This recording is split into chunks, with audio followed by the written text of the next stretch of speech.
Hello students, मैं अंजलि पयाल स्वागत करती हूं आपका आईसीटी वर्चुअल क्लासरूम देहरादून से। कैसे हैं आप सब लोग? उम्मीद करती हूं आप सब लोग अच्छे होंगे और अपनी लाइफ में बहुत बेहतर कुछ कर रहे होंगे। आज हम बात कर रहे हैं क्लास 9 के साइंस की और आज हम अपना एक नया चैप्टर स्टार्ट करेंगे, स्ट्रक्चर ऑफ द एटम। यानी कि जिस परमाणु के बारे में लास्ट सेशन में आपने बहुत कुछ पढ़ा था उसकी हम संरचना की बात करते हैं कि वो देखने में कैसा लगता है, ठीक है ना। अभी तक सिर्फ आपने डाल्टन की एटॉमिक थ्योरी पढ़ी थी। इस वाले चैप्टर में आप अलग अलग मॉडल्स पढ़ेंगे। अलग अलग लोगों ने अलग अलग परमाणु की संरचना के लिए अलग अलग मॉडल प्रस्तावित किए। तो कौन से मॉडल में क्या बात हुई उस चीज पर हम लोग बात करेंगे, साथ ही मॉडल की कमियां क्या क्या थी उस पर भी बात करेंगे। ओके, तो एटम का स्ट्रक्चर, ठीक है ना। यानी चैप्टर क्या है आपका?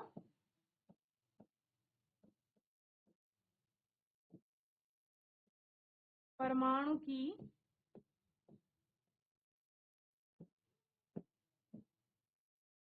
संरचना, ठीक है ना। परमाणु की संरचना में आप सबसे पहले परमाणु की बात करते हैं तो atom are the building blocks of the matter, ठीक है ना। देखो अभी तक आपने क्या बोला? स्मॉलेस्ट यूनिट बोला, इनडिविजिबल बोला, पार्टिकल बोला, ठीक है ना, ये सारी चीजें बोली। यहाँ पर एक नई टर्म आई है उसके लिए, बिल्डिंग ब्लॉक्स, यानी कि संरचनात्मक इकाइयां हैं। अगर मैं कह रही हूँ ये पदार्थ है तो इस पदार्थ की संरचनात्मक इकाई क्या है? परमाणु, ठीक है ना। यानी कि इसकी जो संरचना है, जो इसका स्ट्रक्चर है, उस स्ट्रक्चर को बनाने के लिए जिन जो यूनिट्स लगी हैं वो परमाणु है, ठीक है ना। जैसे कि हम एक घर की बात कर रहे हैं तो घर के लिए बिल्डिंग ब्लॉक्स क्या है? मकान बन रहा है कोई, या कोई बिल्डिंग बन रही है, या कोई दीवार आपकी बन रही है, उसके लिए बिल्डिंग ब्लॉक्स क्या होंगी? ईंटें होंगी, ठीक है ना। उसी प्रकार तो जैसे आपका पूरा आपकी क्लासरूम की जो वॉल है उस वॉल को देखिए, जैसे वो पूरा वॉल एक मैटर है और वो मैटर किससे बना हुआ है? बिल्डिंग ब्लॉक से बना हुआ है। और वो बिल्डिंग ब्लॉक्स क्या है? वहां पर ईंटें हैं, यानी कि ब्रिक्स हैं, ठीक है ना। तो उसी प्रकार से यहाँ पर जब हम पदार्थ की बात करते हैं तो पदार्थ भी बिल्डिंग ब्लॉक से मिलकर के बना हुआ है, जो कि यहाँ पर एटम है। Okay, it is the smallest unit of matter that is composed of 3 सब एटॉमिक पार्टिकल्स। ओके, तो एक पॉइंट, एक स्टेटमेंट जो आपकी यहाँ है, ये एक सेंटेंस में दो बातें कह दी गई हैं। स्मॉलेस्ट पार्टिकल जिसको किसने बोला था? डाल्टन ने बोला था, या उनसे पहले जो भी फिलोसफर आए उन्होंने भी उसको स्मॉलेस्ट और इंडिविजिबल बोला था। लेकिन साथ ही दैट इज कंपोज्ड ऑफ 3 सब एटॉमिक पार्टिकल्स, उसमें बहुत सारे सब एटॉमिक पार्टिकल्स होते हैं जिनमें से मेनली हम 3 सब एटॉमिक पार्टिकल पर बात करेंगे यहाँ पर, जो कि है इलेक्ट्रॉन, प्रोटॉन एंड न्यूट्रॉन, ठीक है ना। So the proton, the neutron and the electron, ठीक है ना। आपने इससे पहले देखा था कि इलेक्ट्रॉन की खोज हो गई थी, प्रोटॉन और न्यूट्रॉन की खोज पर हम लोगों ने वहां पर बात की थी। तो इलेक्ट्रॉन, प्रोटॉन और न्यूट्रॉन की खोज के बाद अब देखना था कि अगर कोई परमाणु है तो उस परमाणु में वो कहाँ पर स्थित है, ठीक है ना। सपोज आपका परमाणु है, हम बोलेंगे स्फेरिकल शेप का है, कोई गोला है, ये गोला है सपोज एक, तो इस गोले में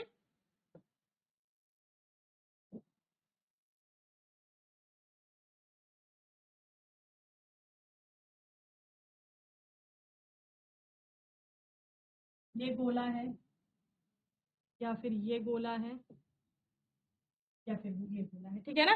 इस गोले में वो इलेक्ट्रॉन, प्रोटॉन और न्यूट्रॉन कहाँ स्थित है, ठीक है ना। अलग अलग स्थितियां दिखाई मैंने।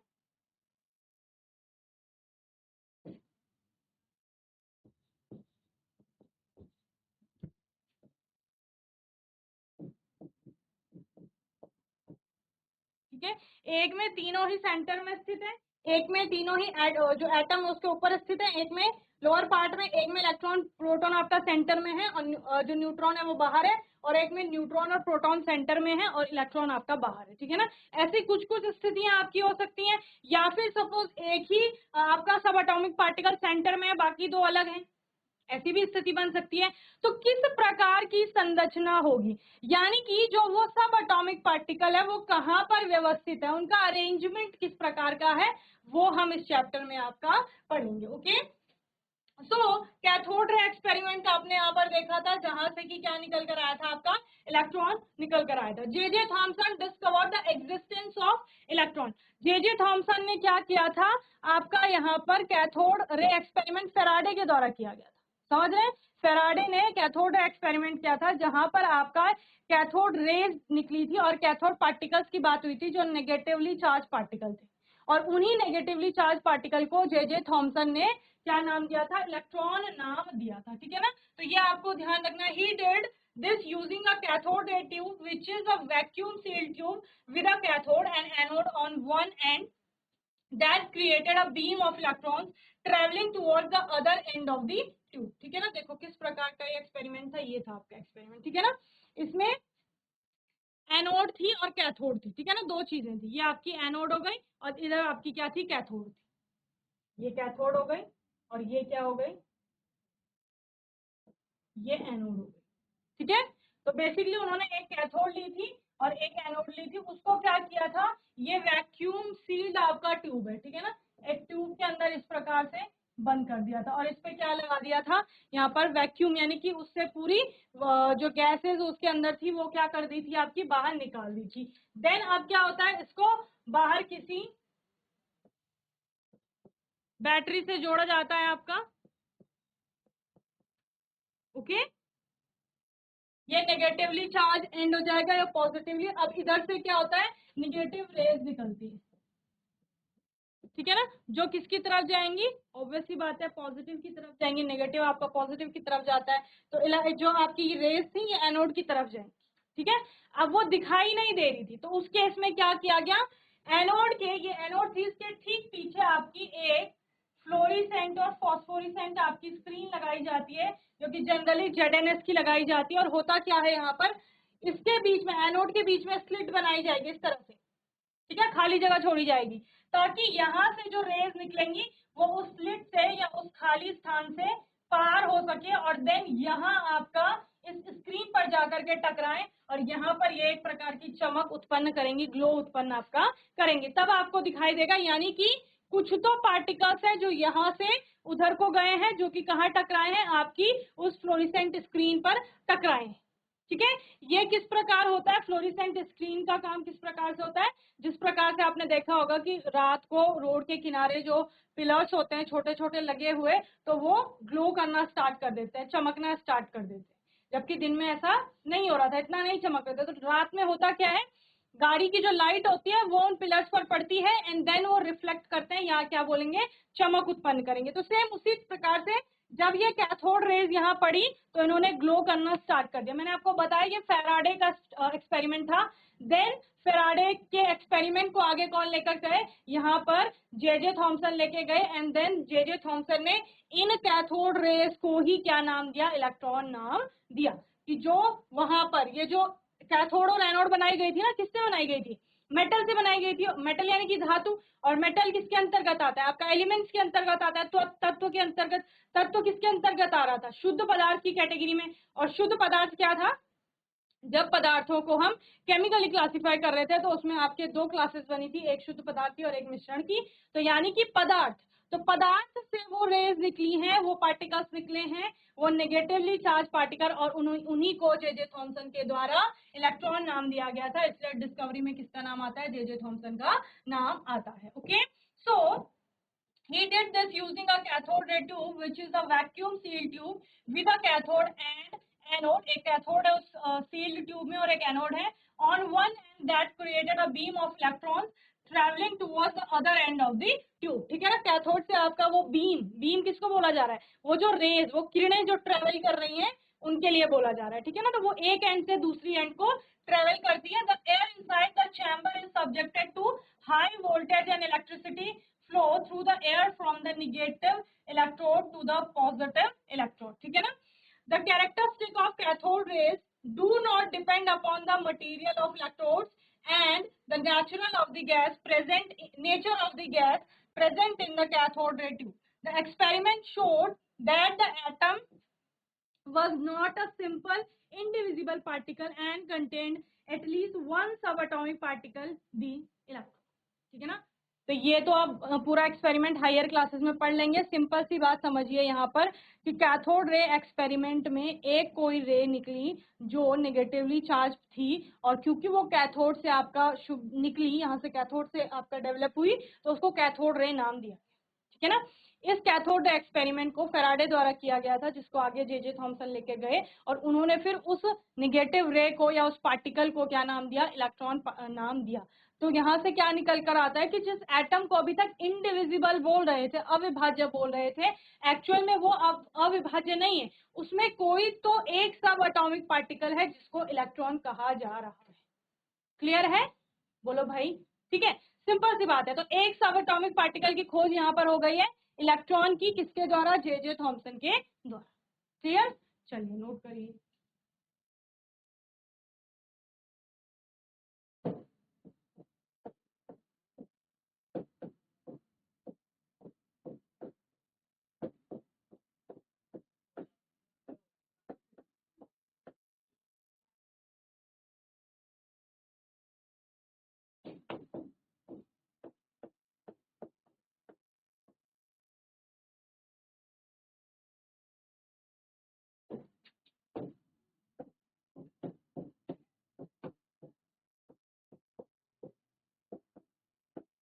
थॉमसन और टॉमसन भी आप कहीं कहीं इनका नाम पढ़ते हैं, ठीक है ना। जे थॉमसन इलेक्ट्रॉन के खोज करता है।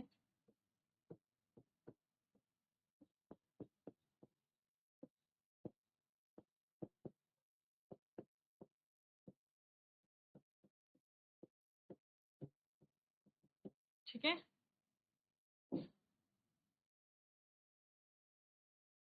उन्होंने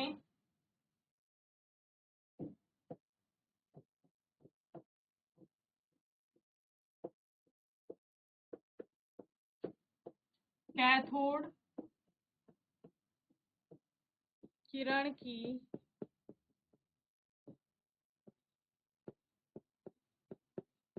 जांच के दौरान, उन्होंने कैथोड किरण की जांच के दौरान इलेक्ट्रॉन की खोज की थी।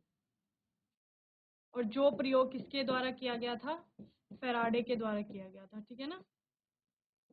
इलेक्ट्रॉन की, इन लोगों के साथ और भी कई सारे साइंटिस्ट का नाम आता है, लेकिन मेनली यहाँ थॉमसन का नाम आता है और फेराडे का नाम आता है। ठीक है,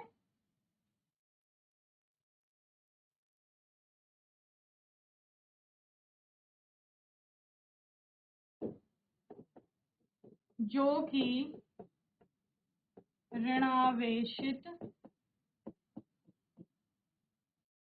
कण था। ठीक है ना। इस प्रयोग से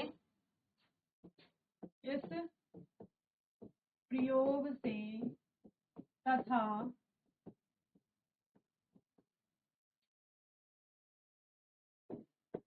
इलेक्ट्रॉन की खोज के पश्चात यह ज्ञात हुआ कि परमाणु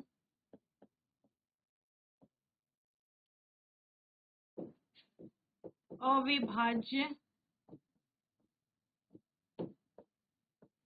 नहीं है तथा इसमें एक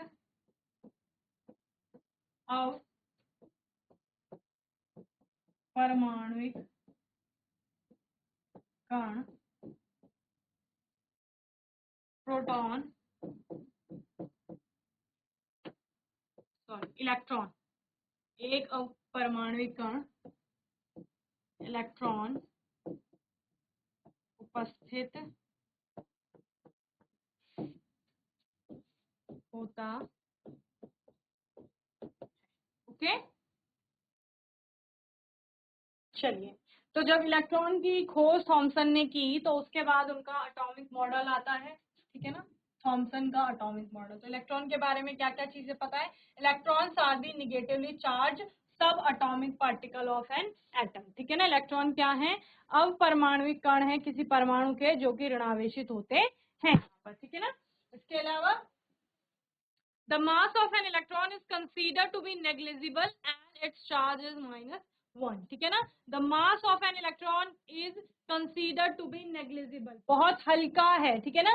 तो इसलिए द्रव्यमान कैसा ले रहे हैं, नगण्य ले रहे हैं। और चार्ज क्या मान रहे हैं कि ऋण 1 इस पे चार्ज है, चार्ज का मान हम लोग अभी पढ़ेंगे। The symbol for an electron is e, and e पर आपका माइनस का साइन, ये सिंबल यूज किया जाएगा। तो अभी जहां पर भी मैं ई ऐसे लिखूं तो इसका मतलब इलेक्ट्रॉन की बात हो रही है, okay. Then electron are extremely small, obvious सी बात है, जब आपका परमाणु कितना छोटा है तो उस परमाणु में का भी सब एटॉमिक पार्टिकल यानी अवपरमाणुविक कण तो उससे भी छोटा होगा। तो एक्सट्रीमली स्मॉल बोल रहे हैं यानी कि बहुत छोटा होगा आपका साइज में। They are found outside the nucleus, ठीक है ना। ये अभी आप ऐसे ही नोट कर लीजिए, इसको हम एटॉमिक मॉडल जो आपके आएंगे उनमें क्लियर हो जाएगा कि इलेक्ट्रॉन आपका कहाँ पाया जाता है। पर फिलहाल इतना समझ लीजिए कि इलेक्ट्रॉन जो है आपका वो न्यूक्लियस के बाहर मिलता है, ठीक है ना। और न्यूक्लियस क्या होगा, नाभिक क्या होगा, सेंटर होगा एटम का, ठीक है ना। उसकी खोज कहाँ हुई उसके बारे में भी हम लोग बात करेंगे। अभी फिलहाल आपको क्या पता है, अभी फिलहाल आपको पता है परमाणु है, सपोज एक गोला है और उसमें इलेक्ट्रॉन कहीं तो होगा, ठीक है ना। इलेक्ट्रॉन है बस उसमें, ओके। ये सारे इलेक्ट्रॉन ही है, तो इलेक्ट्रॉन है उसमें, संख्या भी हमें अभी नहीं पता कि कितनी संख्या है, लेकिन इलेक्ट्रॉन उसमें उपस्थित होंगे ऐसा, ठीक है, हमें अभी तक पता चल गया है क्योंकि हमने कैथोड एक्सपेरिमेंट देख लिया है, पढ़ लिया है, जिसके द्वारा हमें थॉमसन ने बताया कि वो जो निगेटिवली चार्ज पार्टिकल है एटम में वो इलेक्ट्रॉन है, ठीक है। चलिए, उसके बाद आता है थॉमसन का एटॉमिक मॉडल, ठीक है ना। तो थॉमसन के एटॉमिक मॉडल में थॉमसन ने क्या बोला, क्योंकि पहले आपका ये सिद्ध हो चुका था कि परमाणु जो होता है आपका वो परमाणु उदासीन होता है ओवरऑल, ठीक है। तो उदासीन कोई चीज कब होगी, जब उसमें अगर नेगेटिव पार्टिकल भी है, नेगेटिव चीज भी है कोई, तो उसी के समान पॉजिटिव चीज भी होगी, है ना। तो क्योंकि थॉमसन ने अभी सिर्फ किसकी, इलेक्ट्रॉन की खोज की थी, तो उन्होंने बोला इलेक्ट्रॉन तो है उसमें लेकिन उसमें धनावेश भी होगा, ठीक है ना। और धनावेश और ऋणावेश की मात्रा कैसी होगी, समान होगी। इस वजह से आपका उदासीन के जो परमाणु है वो ओवरऑल न्यूट्रल है, यानी कि पूर्ण रूप से उदासीन, ठीक है। तो उन्होंने परमाणु को एक गोले के समान माना, किसके समान माना, एक गोले के समान माना। उन्होंने बोला जो गोला है, सपोज ये गोला है, इस गोले में पूरा आपका क्या है, पॉजिटिव चार्ज, ये स्फेयर है आपका, पूरा पॉजिटिवली चार्ज गोला है। इस गोले में कहीं कहीं आपका इलेक्ट्रॉन बिखरे हुए, क्लियर है क्या बोला मैंने। परमाणु आपका एक धनावेशित गोला होता है और उस धनावेशित गोले में आपका निगेटिवली चार्ज पार्टिकल यानी ऋणावेशित जो इलेक्ट्रॉन है वो कहीं कहीं पर बिखरे रहते हैं, ठीक है ना। जिस प्रकार से आपके तरबूज का लाल खाने वाले भाग में काले बीज बिखरे रहते, तो लाल खाने वाला भाग क्या हो गया, धनावेश, ठीक है। और उसमें काले बीज जो बिखरे हुए हैं वो क्या हो गए, वो निगेटिवली चार्ज पार्टिकल हो गए, जो कि इलेक्ट्रॉन आपका है। समझ गए, बोलो भाई क्या बोला मैंने। देखो थॉमसन जी ने बोला कि जो हमारा परमाणु है वो एक गोले के समान है, तरबूज भी आपका एग्जैक्ट गोला नहीं होता लेकिन गोले के समान है, ठीक है ना। तो जिस प्रकार से तरबूज है उसी प्रकार से आपका परमाणु है, परमाणु एक धनावेशित गोला है, जिस प्रकार से तरबूज में पूरा लाल खाने वाला भाग है उसी तरह से परमाणु में भी धनावेश होता है, ठीक है ना। और उस लाल खाने वाले भाग में जिस प्रकार से काले बीज बिखरे रहते हैं, तो परमाणु में भी धनावेश में ऋणावेश उसी प्रकार से बिखरा हुआ रहता है। यानी कि लाल खाने वाले भाग का मतलब है धनावेश और काले बीज का मतलब है इलेक्ट्रॉन, क्लियर। चलिए, so according to Thompson,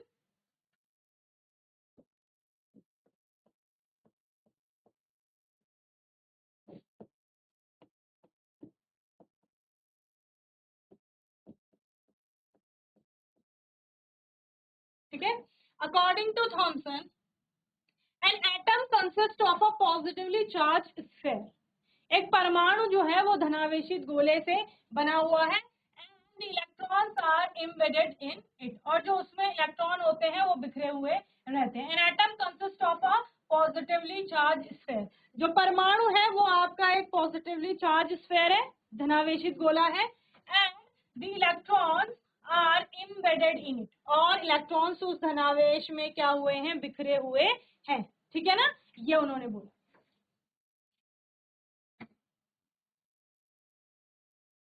next, the negative and positive charges are equal in magnitude. ठीक है, धनावेश और ऋणावेश की मात्रा मान में समान होगी। ठीक है ना, मैग्नीट्यूड में उनकी वैल्यू क्या है, समान है, लेकिन कैसे है, धनावेश और ऋणावेश। देखो अगर हम बोलेंगे कि 5 इलेक्ट्रॉन है यानी 5 ऋणावेश हो गए और धनावेश भी आपका कितना हो गया, 5 ही हो गया, तो ओवरऑल कितना हो गया, 0 हो गया ना। तो वही बोल रहे हैं कि the negative and positive charges are equal in magnitude, magnitude में इक्वल है, so the atom as a whole is electrically neutral. तो जब मैंने बोला कि इलेक्ट्रॉन आपके 5 है, धनावेश भी आपका 5 है, तो ओवर जब आप नेट निकालेंगे तो 0 होगा, टोटल क्या हो जाएगा, 0 हो जाएगा दोनों का। सो यहाँ पर ओवरऑल एज अ होल अगर आप एटम को देखें तो एटम एज अ होल आपका क्या होगा, न्यूट्रल होगा, यानी कि उदासीन होगा। क्लियर है, तो ये थॉमसन ने बताया। तो यहाँ पर आज के सेशन में हमने अपना चैप्टर स्टार्ट किया, स्ट्रक्चर ऑफ द एटम, जिसमें हमने सबसे पहले कैथोड रे एक्सपेरिमेंट देखा, जहां पर इलेक्ट्रॉन की खोज हुई। इलेक्ट्रॉन की खोज का श्रेय किसको जाता है, जे थॉमसन को जाता है। देन उनके बाद हमने यहाँ पर उन्हीं का एटॉमिक मॉडल पढ़ रहे हैं, जिसमें हमने जो आपका परमाणु है उसको तरबूज की भांति पढ़ा, और उसके दो आपके पॉइंट्स यहाँ पर पढ़े। एक पहला आपका आता है कि जो परमाणु है, थॉमसन के मॉडल के अनुसार परमाणु एक धनावेशित गोला है जिसमें इलेक्ट्रॉन बिखरे हुए हैं, और इलेक्ट्रॉन और जो आपका धनावेश है दोनों की मात्रा समान है मैग्नीट्यूड में। तो फिर क्या हो जाएगा, एज अ होल जो आपका एटम है यानी परमाणु पूर्ण रूप से क्या हो जाएगा, उदासीन हो जाएगा। ओके, क्लियर है इतना। यहाँ तक चैप्टर को रिवाइज कर लेंगे, आगे उसको थोड़ा पढ़ के आएंगे होमवर्क में। बाकी आपका कोई डाउट होगा, क्वेश्चन होगा, तो आने वाले सेशन में आप लोग पूछ लेंगे। और तब तक के लिए आईसीटी वर्चुअल क्लासरूम से जुड़ने के लिए धन्यवाद।